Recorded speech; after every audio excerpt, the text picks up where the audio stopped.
भारताच्या पहिल्या अडल्ट फिल्ममध्ये नक्की होतं तरी काय?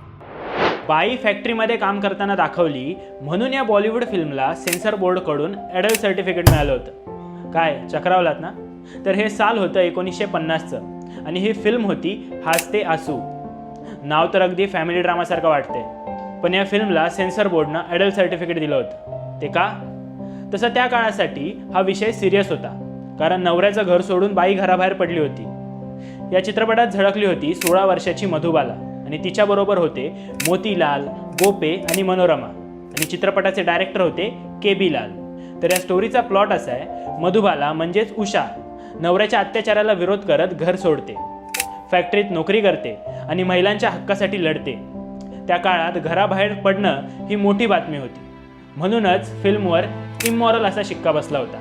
Double meaning jokes, domestic abuse आणि फिमेल इंडिपेंडन्स हे विषय खटकले आणि लोक म्हणाले हे फिल्म फॅमिलीसोबत नाही बघू शकत. पण गंमत बघा, ॲडल्ट सर्टिफिकेटमुळे उलट ही फिल्म सुपरहिट झाली आणि मधुबालाला खरी ओळख मिळाली. ही फिल्म तुम्ही पाहिली आहेत का? कमेंट सेक्शनमध्ये सांगा. आणि व्हिडिओ आवडली असेल तर लाईक करा, शेअर करा आणि चंद्रकोर फिल्म्सच्या इन्स्टा पेजला फॉलो करा.